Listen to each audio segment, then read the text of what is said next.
రేవంత్ రెడ్డి పుణ్యానం ఇంకొక 15 ఏళ్ళు కాంగ్రెస్ మాత్రం మళ్ళా తెలంగాణలో ఓట్లు అడిగే పరిస్థితి కూడా లేదు అనే మాట కూడా తెలుసు. కానీ మనందరం అట్లా అని చెప్పి ఎక్కడోళ్ళం అక్కడ మళ్ళా గెలిచిపోయినామని ఇంట్లో వండుకుంటే మళ్ళీ ఇప్పటిలెక్క మోసం జరుగుతుంది. అందుకే దయచేసి నేను మిమ్మల్ని కోరేది ఏంటంటే వికారాబాద్లో 6 మండలాలు ఉన్నాయి. 6 ఉన్నాయా?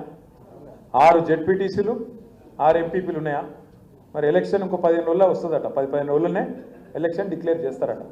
మరి ఎలక్షన్లకు రాగానే మళ్ళా నేను ఆనంద్కు దగ్గర, నేను సవితక్కకు దగ్గర, నేను ఫలానోళ్ళకు దగ్గర కాబట్టి నాకే టికెటు, అవతల ఇంకెవడన్నా మంచోడు నాకంటే మంచోడు ఉన్నా నాకే కావాలి, నాకు ఇస్తేనే పార్టీ మంచిది లేకపోతే చెడ్డది అంటే మళ్ళీ మొదటికే మోసం వస్తుంది.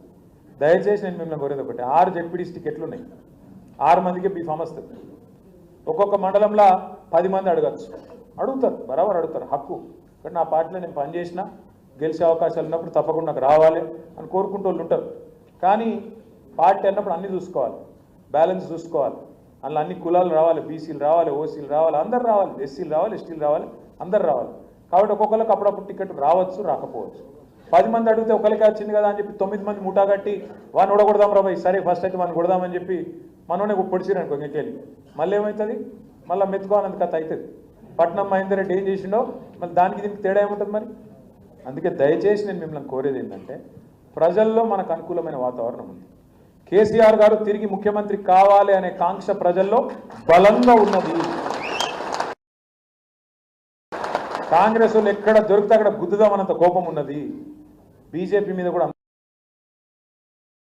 కానీ మనం ఐకమత్యంగా పనిచేయకపోతే మళ్ళీ టికెట్ ఒకరు తీసుకొని ఇంకోళ్ళు వెనకకెళ్ళి ఇంకో దిక్కు చేసి అటు పోయి ఇటు పోయి ఇచ్చకపోతే, ఐకమత్యం లేకపోతే మళ్ళా నష్టపోతాం.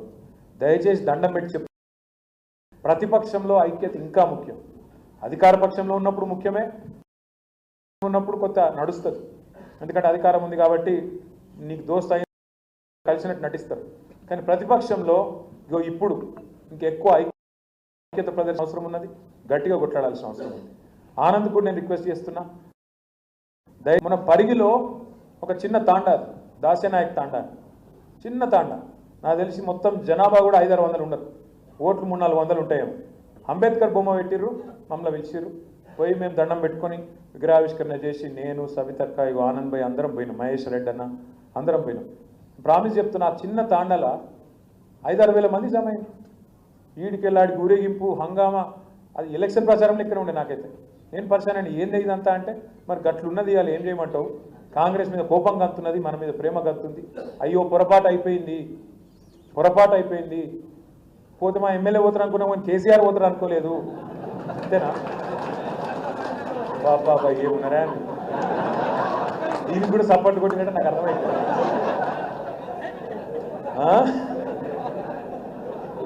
పోతే మా ఎమ్మెల్యే పోతారు అనుకున్నాం కేసీఆర్ పోతారు అనుకోలేదే. ఇక మరి మీ ఎమ్మెల్యేలందరూ వెళ్ళి కేసీఆర్ ఎట్టుంటాడు నాకు అర్థం కాదు. కాబట్టి మనందరం కూడా ఇక గవర్నీ అందుకే ఇవన్నీ నేర్చుకోవాలి, ఒక్కొక్కటి నేర్చుకోవాలండి. మా ఎమ్మెల్యే పోతే కేసీఆర్ కూడా పోతాడు, ఎమ్మెల్యేలు ఉంటేనే కేసీఆర్ ముఖ్యమంత్రి అవుతాడని ఎరుక కావాలి మనకు కూడా. రెండవది ఏమనుకున్నాం పార్లమెంట్ ఎలక్షన్లో, ఈ ఎలక్షన్ మనది కాదు, అది వాళ్ళిద్దరి మధ్య నడుతుంది అనుకుని మన వాళ్ళు కూడా కొంతమంది అటు అయింది. ఏమైంది మరి ఇవాళ 8 మంది వాళ్ళు 8 మంది వీళ్ళు. చిన్నప్పుడు మనకు స్కూల్లో లెక్కలు చెప్తారు, 8 + 8 ఎంత 16. కానీ ఇలా తెలంగాణలో 8 మంది కాంగ్రెస్ ఎంపీలు ఉన్నారు, 8 మంది బీజేపీ ఎంపీలు ఉన్నారు. తెలంగాణకు తెచ్చింది ఎంత? అందుకే 8 + 8 ఎంత? గుండు 0. మొన్నటిదాకా ఎగిరింది కదా రేవంత్ రెడ్డి, గుండు 0 అని. ఇప్పుడు ఢిల్లీలో కాంగ్రెస్కి వచ్చింది ఎంత? అందుకే ఎగిరద్దు. పెద్దలు ఏమంటారంటే విజయం వచ్చినప్పుడు పొంగిపోవద్దు, అపజయం వచ్చినప్పుడు కుంగిపోవద్దు. అందుకే మనం ఓడిపోయినంత మాత్రాన బేజారు కావద్దు, గెలిచినామని చెప్పి నీళ్ళు కద్దు. గెలిచినాక మమ్మల్ని మించినోడే ఓడలేడు, నేను 30 మార్కాన్ 32 మార్కాన్ నడవదు. రేపు కూడా ఇట్లే ఉండాలి, ఇవాళ కూడా ఇట్లే ఉండాలి. మీకు దండం పెట్టి చెప్తున్నా, దయచేసి కలిసికట్టుగా కదులుదాం. మనం కలిసికట్టు కదిలితే 6 మండలాలు వికారాబాద్లో స్పీకర్ గారి కాన్స్టిట్యున్సీనే కొట్టి కాంగ్రెస్ ప్రభుత్వం మీద ఎంత వ్యతిరేకతతో మొత్తం ఢిల్లీకి చెప్పే అవకాశం మీకు. కొడంగల్లో కొట్టినాం అనుకో 5-6 కాన్స్టిట్యున్సీ, ఎల్లుండి పోతున్నాం మేమందరం. కొడంగల్ వస్తారా మీరు? ఆడికి వస్తారట. రైట్, చలో కొడంగల్ అందరం పోదాం. ఎందుకంటే వాళ్ళు వచ్చి మన వాళ్ళ దగ్గరికి పోదాం పరి పోయి అక్కడ లగచర్ల తాండా ఏమైంది, రోడ్డుబండ తాండా ఏమైంది, హకీంపేట ఏమైంది, అక్కడనే మాట్లాడదాం. రేవంత్ రెడ్డి ఇలాకాలనే, ముఖ్యమంత్రి కాన్స్టిట్యున్సీలనే అందులోకే పోదాం, అక్కడనే అడుగుదాం. మరి ప్రజలు ఎవరికి ఓటేయాలనో వాళ్ళనే చెప్పమందాం.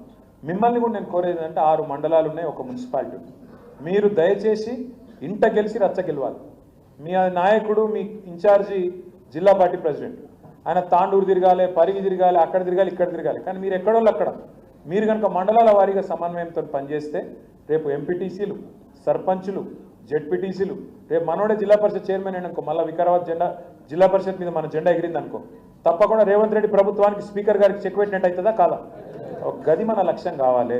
ఇప్పుడు ఎదురుగా ఈ ఎలక్షన్ ఉంది, ఇక 4 ఏళ్ల తర్వాత ఆ ఎలక్షన్ ఉంది, అప్పటి సంగతి అప్పుడు చూసుకుందాం. కానీ క్రికెట్లో చెప్తారు కదా, నెక్స్ట్ బాల్ ఆడాలి. ఫస్ట్ ఈ నెక్స్ట్ బాల్ ఆడాలని అవుట్ కావద్దు, అటెన్క నెక్స్ట్ ఓవర్ ఆడాలి. కాబట్టి నెక్స్ట్ బాల్ ఇప్పుడు మనకి ZPTC, MPTC, sarpanch election, municipality ఉన్నాయి. వీటిలో కొడదాం, తప్పకుండా ఐకమత్యంగా ముంగటికి పోదాం. ఆనంద్ కూడా మళ్ళొక్కసారి నేను కోరుతున్నా, దయచేసి వేరే అనుకోకండి, మంచి వాళ్ళని చూడండి, గుర్తించండి. నావాడు నీవాడు కాదు, గెలుపు గుర్రాలు, ఖచ్చితంగా గెలిచేటోళ్ళు, సామాజిక సమీకరణలు, అవతలలో ఎవరిని పెడుతురు, మనం ఎవరిని పెట్టాలి ఆలోచించుకొని ఒప్పి.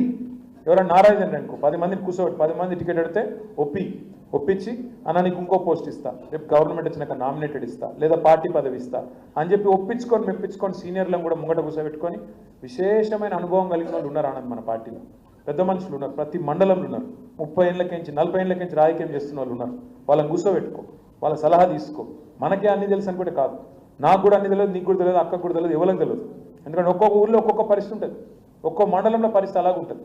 అక్కడ ఉండే పరిస్థితి మంచిగా కరెక్ట్గా మనం విలేకరులతో మాట్లాడు, డాక్టర్లు ఉంటే డాక్టర్లతో మాట్లాడు, ఇంకా న్యూట్రల్స్ ఉంటే న్యూట్రల్స్తో మాట్లాడు, తెలుసుకో ఏ క్యాండిడేట్ ఏంది ఏం సంగతి తెలుసుకొని మొత్తం విశ్లేషించుకున్నాకనే టికెట్ కన్ఫర్మ్ చేద్దాం తప్ప ఈసారి ఎటుపడతాడు కాదు. ఈసారి పార్టీ కూడా జోక్యం చేసుకుంటుంది, పూర్తిగా ఇచ్చిపెట్టి అగాధం పట్టించుకున్నట్టు ఉండం. ఈసారి తప్పకుండా ప్రతిపక్షంలో ఉన్నాం కాబట్టి అవసరమైతే అబ్జర్వర్లను పంపి, ప్రత్యేకంగా అబ్జర్వర్లను పంపి కూడా విషయాలు తెలుసుకొని పార్టీ కూడా ఎక్కడైనా తప్పు జరిగితే, పొరపాటు జరిగితే ముందే దిద్దుకునే ప్రయత్నం కూడా చేద్దాం. మళ్ళొక్కసారి మీకు ఏం చెప్తున్నా నేను, దయచేసి అంటే ప్రభుత్వం మీద కోపం, కాంగ్రెస్ మీద కోపం బాగుంది, బీజేపీ మీద ప్రేమ అస్సలకే లేదు. ఉన్న ప్రేమ అంతా కేసీఆర్ మీద ఉంది, కేసీఆర్ తిరిగి రావాలని. అక్కడక్కడ స్థానికంగా సమస్యలు ఉంటే సర్దుబాటు చేసుకుందాం, గట్టిగా కొడదాం. వికారాబాద్ జిల్లా పరిషత్ మీద, వికారాబాద్లోని జెడ్పీటీసీలు, వికారాబాద్ మండల పరిషత్ల మీద గులాబీ జెండా ఎగిరేద్దామని మళ్ళొక్కసారి మీ అందరికీ పేరు పేరున విజ్ఞప్తి చేసుకుంటూ, ఇంత పెద్ద ఎత్తున మరి ఒక్క ఆనంద్ గారు నాకు చెప్పింది ఏంటంటే ఒక 200-300 మంది వస్తారన్నాడు. ఇక్కడ చూస్తేనేమో మరి 700 మంది ఉన్నారు. మనం ఎట్లా ఫోటోలు దిగాలో నాకైతే అర్థమవుతలేదు. 1 గంట బాగా అవుతుంది, మరి బోధిన్న